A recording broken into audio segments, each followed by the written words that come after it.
D voters क्यों नहीं मताधिकार, ये बहुत ही शानदार और ऐसा विषय है जिसके बारे में शायद आपने बहुत कम जाना सुना होगा। आइए इसके बारे में बात करते हैं। मैं हूं प्रवीण तिवारी। हमारी इस खास पेशकश में आपका स्वागत है।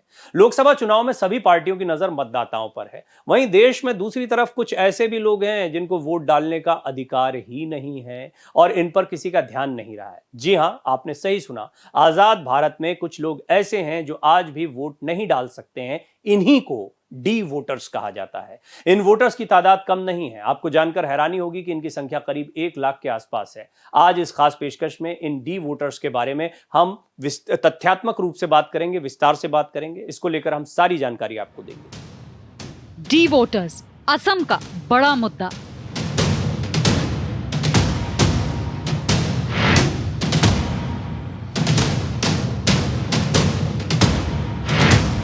सत्ताईस सालों से मताधिकार से वंचित कौन लेगा खबर।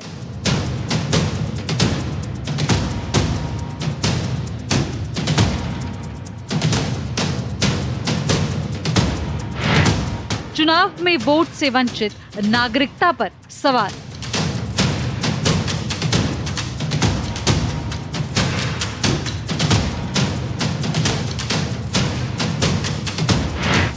असम चुनाव में उठा मुद्दा अब तक नहीं समाधान।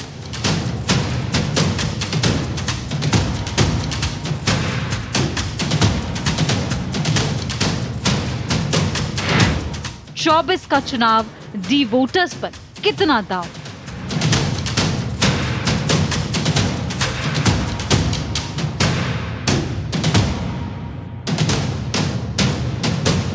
देश में चुनाव का माहौल है। हर ओर इसको लेकर चर्चा हो रही है और साथ ही कई नए नए मुद्दे भी सामने आ रहे हैं और समस्याएं भी। इसी बीच एक नया मुद्दा डी वोटर्स को लेकर भी सामने आया है। असम में एक ऐसी भी अनोखी कैटेगरी के लोग हैं जो वोट नहीं डाल सकते। इन्हें डी वोटर्स या संदिग्ध मतदाता कहा जाता है। असम सरकार के मुताबिक इस वक्त ऐसे वोटर्स की संख्या करीब 1 लाख है। आइए आपको बताते हैं डी वोटर्स कौन है, क्यों वोट नहीं डाल सकते हैं, कहां रहते हैं, किस राज्य से इनका ताल्लुक है। असम में national register of citizens, citizen amendment act जैसे नागरिकता से जुड़े मुद्दों के बीच डी वोटर भी एक मुद्दा है। डी वोटर्स के पास मतदान का अधिकार नहीं है। सिर्फ वोटिंग ही नहीं, इन लोगों को सरकारी योजनाओं से जुड़े लाभ हासिल करने में भी दिक्कतों का सामना करना पड़ता है। असम बांग्लादेश के साथ सीमा साझा करता है। ऐसे में राज्य ने कई बार माइग्रेशन झेला है। बहुत सारे लोग युद्ध और उत्पीड़न से बचकर असम आए हैं और इन्हीं लोगों को डी वोटर्स की कैटेगरी में रखा गया है। दरअसल पूरी बात ऐसे है कि साल 1979 में असम के कई संगठनों ने 6 साल लंबा प्रदर्शन शुरू किया। इन संगठनों की मांग थी कि जो लोग बिना उचित दस्तावेजों के भारत आए हैं, उनकी पहचान की जाए और उन्हें निर्वासित किया जाए। मुद्दों को सुलझाने के लिए ये तय किया गया कि जो लोग 24 मार्च 1971 यानी बांग्लादेश की आजादी के लिए हुए युद्ध से पहले भारत आए हैं, उन्हें भारतीय नागरिक के तौर पर मान्यता दी जाएगी। इस तारीख के बाद आने वाले लोग विदेशी होंगे। साल 1997 में भारतीय चुनाव आयोग ने विदेशी नागरिकों की पहचान के लिए एक अभियान चलाया। ऐसे लोगों की पहचान की गई जिनकी नागरिकता संदिग्ध थी। उनके मामलों की शुरुआती जांच के बाद फॉरेनर्स ट्रिब्यूनल में भेज दिया गया। ये ट्रिब्यूनल्स अर्ध न्यायिक निकाय होते हैं जिनका गठन ये तय करने के लिए किया जाता है कि भारतीय नागरिक कौन है। ऐसे संदिग्ध वोटरों के मामले की सुनवाई होती रहती है और उनके नाम के आगे डी लगा दिया जाता है। उन्हें वोटिंग से रोक दिया जाता है। हालांकि ऐसे वोटरों के आंकड़े अलग अलग हैं। चुनाव आयोग के मुताबिक साल 1997 में 3.13 लाख लोगों की पहचान डी वोटर्स के तौर पर की गई थी। फरवरी 2024 में असम सरकार की तरफ से दिए गए आंकड़ों के मुताबिक मतदाता सूची में करीब 97,000 डी वोटर्स हैं। आपको बता दें, यूरोप की जनसंख्या 74 करोड़, अमेरिका की जनसंख्या 33.19 करोड़ और कनाडा की जनसंख्या 3.82 करोड़ है। इन देशों की जनसंख्या से अधिक भारत में मतदाताओं की संख्या है। भारत के वोटर्स अमेरिकी जनसंख्या के 3 गुना है। 2024 लोकसभा चुनाव में 2.63 करोड़ से अधिक नए वोटर्स शामिल हुए हैं। इनमें लगभग 1.41 करोड़ महिला मतदाता और 1.22 करोड़ पुरुष मतदाता हैं।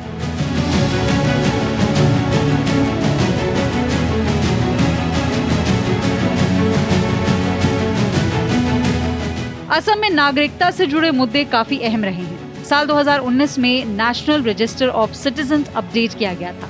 बीजेपी की चुनावी वादों में एनआरसी काफी समय से आ रहा है, हालांकि इस बार इसे हटा दिया गया है। असम की पूरी आबादी यानी 3 करोड़ से ज्यादा लोगों को अपना दस्तावेज दिखाना था और ये साबित करना था कि वो साल 1971 से पहले भारत आए थे। 19 लाख लोगों को इससे बाहर कर दिया गया। हालांकि चौंकाने वाली बात यह है कि इस लिस्ट में कई डी वोटर्स के नाम शामिल थे।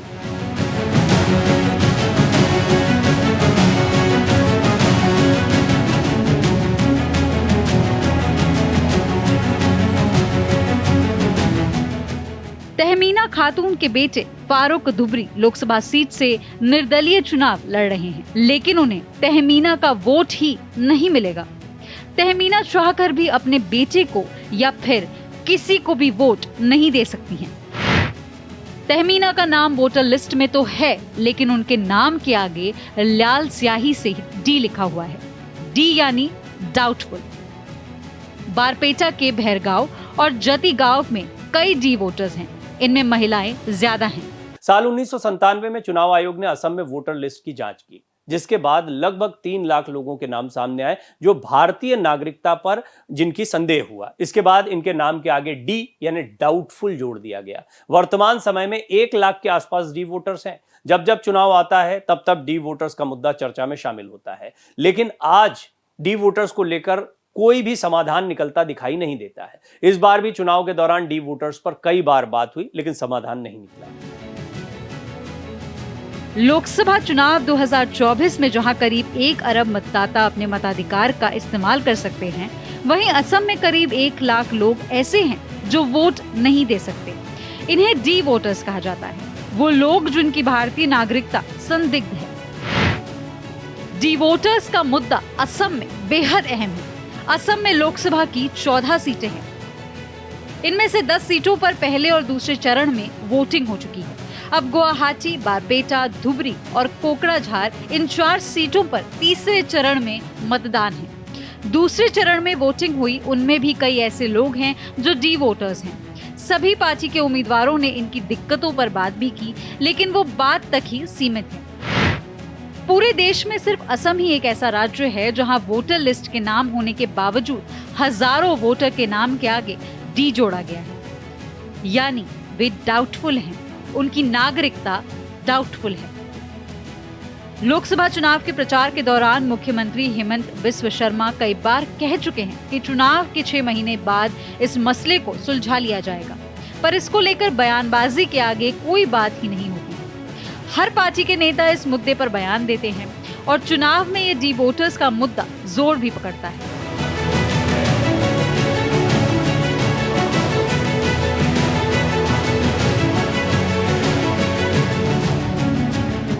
मुख्यमंत्री हेमंत बिस्व शर्मा ने विधानसभा में कहा था कि राज्य में 96,987 डी या संदिग्ध मतदाता हैं।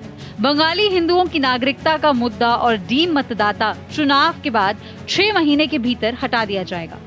हम इसके समाधान के लिए पहले कोई वादा नहीं कर सके क्योंकि केंद्र को कुछ काम करना बाकी था, लेकिन अब ये पूरा हो गया है।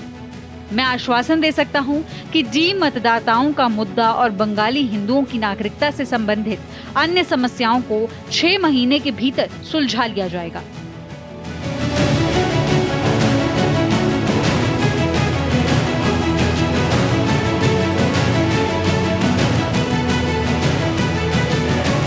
मुख्यमंत्री के बयान पर पलटवार करते हुए करीमगंज में कांग्रेस के उम्मीदवार हाफिज अहमद राशिद चौधरी ने कहा था कि सरकार इसके बारे में कुछ नहीं कर सकती क्योंकि डी मतदाता की अवधारणा निर्वाचन आयोग के दिशा निर्देशों के अनुसार पेश की गई थी। सरकार इसे वापस नहीं ले सकती या अपनी ओर से कुछ नहीं कर सकती।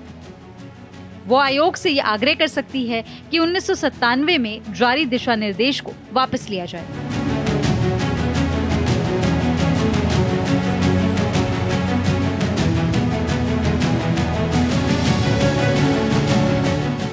सिलचर से बीजेपी उम्मीदवार परिमल शुक्ला वैद्य ने दावा किया कि एक बार नागरिकता संशोधन अधिनियम के तहत नागरिकता का मुद्दा हल हो जाएगा तो बंगाली हिंदुओं से जुड़े डी मतदाताओं के मुद्दे का समाधान किया जाएगा।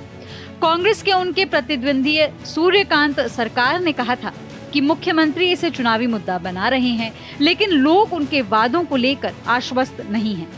राजनीतिक दल बयानबाजी तो करते हैं, लेकिन बड़ा मुद्दा बनने के बाद भी ये अब तक अनसुलझा है।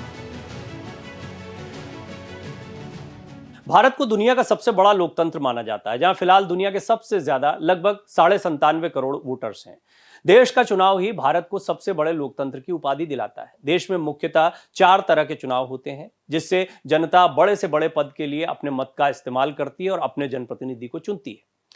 लोकसभा चुनाव 2024 इस बार 7 चरणों में हो रहा है। ऐसे में हम आपको बताते हैं कि भारत में डी वोटर्स के अलावा कितने प्रकार के और वोटर्स होते हैं। इन वोटर्स को लुभाने के लिए राजनेता किस किस तरह की प्रक्रियाएं अपनाते हैं, किस तरह की कोशिशें करते हैं, किस तरह के भाषण देते हैं। भारत में मुख्य 4 तरह के लोकसभा चुनाव, राज्यसभा चुनाव, विधानसभा चुनाव, पंचायत या नगर निगम चुनाव होते हैं, जिनमें जनता को हिस्सा लेकर नेता चुनने का संवैधानिक अधिकार मिलता है। लोकसभा चुनाव को आम चुनाव भी कहा जाता है। लोकसभा चुनाव में 543 लोकसभा सीटों के लिए मतदान होता है। जो भी पार्टी चुनाव में 272 सीटें जीतती है, वो सत्ता पर काबिज होती है। लोकसभा की सबसे ज्यादा 81 सीटें यूपी में हैं और सबसे कम संख्या सिक्किम, नागालैंड और मिजोरम में एक है। देश में अभी 18वीं लोकसभा का चुनाव चल रहा है। इस चुनाव को लेकर वोटर्स की भूमिका महत्वपूर्ण है और राजनेता अपने अपने तरीके से वोटर्स को अपने अपने पक्ष में कर रहे हैं। भारत में डी वोटर्स के अलावा 3 अन्य प्रकार के वोटर्स भी होते हैं: आम वोटर्स, सर्विस वोटर्स और एनआरआई वोटर्स।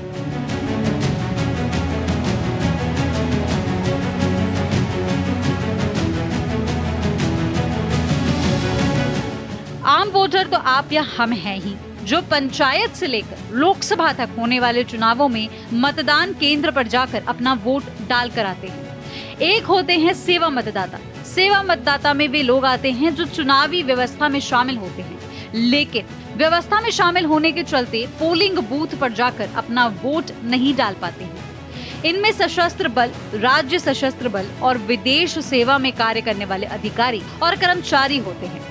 ऐसे वोटरों को सर्विस वोटर कहा जाता है।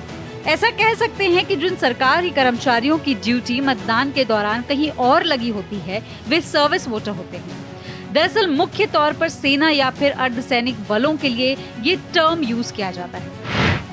लगभग सभी सुरक्षा बलों के लिए सर्विस वोटिंग का ही इस्तेमाल होता है। इसके अलावा जिन सरकारी कर्मचारियों की वोटिंग के दौरान किसी और जगह ड्यूटी होती है, वो भी सर्विस वोटर होते हैं।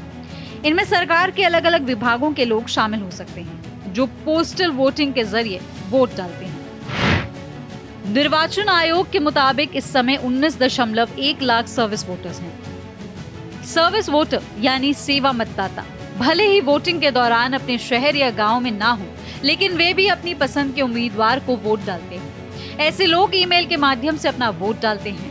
मतगणना के दिन ईवीएम के वोटों की गिनती से पहले इन वोटों की गिनती की जाती है। भारत के वे नागरिक जो नौकरी, कारोबार या पढ़ाई के सिलसिले में किसी और देश में रह रहे हैं और उन्होंने वहां की नागरिकता नहीं ली है, वे लोग भी यहां वोट डाल सकते हैं। ऐसे लोगों की निर्वाचन आयोग की वेबसाइट पर जाकर फॉर्म 6A भरना होता है। इस फॉर्म में एक फोटो, पासपोर्ट की कॉपी, वीजा की कॉपी जैसे दस्तावेज लगाने होते हैं। ये प्रवासी वोटर्स कहलाते हैं।